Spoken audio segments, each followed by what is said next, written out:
এটা ইউপিপিএলৰ মাথা নষ্ট হৈ আছে।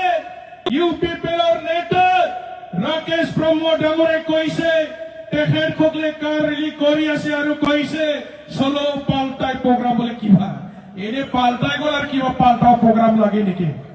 পাল্টাই খাবাই পাল্টাই মানে বেল থাইনাইলে राकेशा होनदों राकेशा बै ट्रेक्टर पार्टीनि राकेश ब्रह्म होनदों गावसोर लायनो माबा फालथायनाय प्रग्राम लादोंनो। सोरखौ फालथायनो? गावसोर फालथायखाबाय।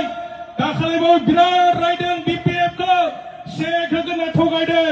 আজি আমি আমার চিরাং জিলা আর আমার মুসলপুর 20 মিনিট ইন্টারমিডিয়েট শেখ বিতরণ সভা অনুষ্ঠিত হৈ আছে।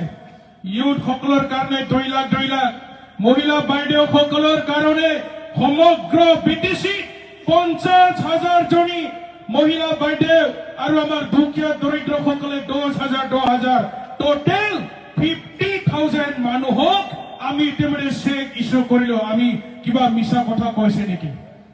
চেক ইস্যু হৈ গ'ল। চেক লিখা কাম যোৱাকালি আমি সমাপ্ত কৰিলো। মাটি পাট্টা দিবৰ কাৰণে অলরেডি মাটি পাট্টা সব মানে ইস্যু হয়ে গেল। আমার মহিলা বাইদেউ সকল সমগ্র বিটিসি টোটাল মানে 33,000 সেলফ হেল্প গ্রুপ বিলাকে 15,000 আপনালোকে পাব। অলরেডি চেক বিলাক সব রেডি হয়ে গেল। বিকলাঙ্গর সকলের কারণে 10,000 কিছুমান থাকি যাওয়া বলে কৈছে এমএলএ ইলেকশনের পিছত এমএলএ ইলেকশন শেষ হোৱাৰ লগে লগে আকৌ মানে আমি আইবিএস দিয়াৰ মানে কাম কাজ বিলাক আৰম্ভ কৰিম। যুৱকসকলে এইবাৰ আমি 5,000 এমএলএ ইলেকশনৰ পিছত 15,000 যুৱক যুৱতীসকলে 2 লাখ টকা পাবলৈ সক্ষম হ'ব। ভাল হ'বনে নাই ৰাইজ? আৰু যেনে তেনে 1 মাহ ধৈৰ্য ধৰক। 15,000 আমাৰ বিটিসি অঞ্চলৰ যিসকল মানে আৰ্থিকভাৱে দুৰ্বল আমাৰ যুবক যুবতী সকল আছে, বিভিন্ন ধৰনেৰ কাম বিলাক কৰি আছে, বিভিন্ন ধৰনেৰ স্কিল ডেভেলপমেন্টৰ সাৰ্টিফিকেট আছে, তেখেতসকলৰ কাম কৰিব জানে।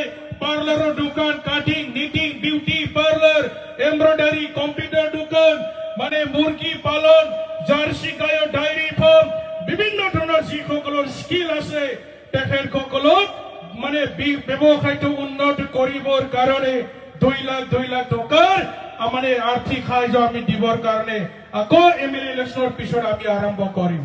এইবাৰ বহুতে পাব। আমাৰ চিফ মিনিষ্টাৰ ডাঙৰীয়াই ঘোষণা কৰা 15,000 আৰু বিপিএফ চৰকাৰৰ 5,000 টোটেল কিমান হ'ব? বেছিমান যাগোন 15,000 আৰু 5,000 फैगौ बाराव 20,000 जोंनि माने आनएमप्लयड इउथफोरा माने जोंनि बिटिसि सरकारनिफ्राय 2 लाख थाखाखौ मोननो हागोन। गासिबो मोनगोन। गोबां मानसिया मोननो हागोन। सेल्फ हेल्प ग्रुपआ गासिबो रेडि जाजोबखाबाय। चेकखौ जोङो मैयायो गासिबो डिस्ट्रिक्ट फाथाय हरजोबखाबाय। आरो आपनालोকৰ মাজত 3 দিনৰ পিছত চেক বিতৰণ সভা হ'ব। চেক ৰান্ধে নষ্টাব সান্তানিৰ ফैगासिनो दङ। 3 দিনৰ পিছত গোসাইগাঁও জিলাৰ যিমান সমষ্টি আছে চেক লৈ ফালে আহি আছে। চেক বিতৰণ সভা হ'ব। চেক ৰান্ধে হাবাফাৰিয়া গোসাইগাঁও সান্তানিৰ जागोन। আপোনালোকে সকলোৱে জানে 2026 চনৰ বিধানসভা নিৰ্বাচন এমএলএ ইলেকশন আমাৰ সন্মুখত আহি আছে। আমাৰ বিটিসিত 15টা এমএলএ সিট আছে। 15টাৰ ভিতৰত আমি 15টাই জিতাই ফালে দিশপুৰ পঠাই দিব লাগে। পাৰিবনে নাই ৰাইজ? দিশপুৰ পঠাব পাৰিবনে নাই? 15জন এমএলএ আমাৰ বিটিসিৰ পৰা আমি জিকাই পঠাব লাগিব। আৰু আমি দিশপুৰৰ পৰা 3ৰ পৰা 4জন মন্ত্ৰী আমি খুজি আনিব লাগিব। মন্ত্ৰী বিনালাব নানাঙ্গে নানাঙ্গা নাঙ্গো নানাঙ্গা গোসাইগাঁওৰ পৰা লাগি না নালাগে? আমাৰ বিপিএফৰ লাগি না লাগে? লাগিবই। ইয়াৰ কাৰণে আমি নাঙলৰ ছবি সকলোৱে ভোট দি ফালে বিপিএফ দলৰ সমৰ্থিত যিসকলে টিকিট লাভ কৰিব তেখেতসকলক আমি বিপুল ভোটত জিতাই পালে এমএলএ জিতাব লাগিব।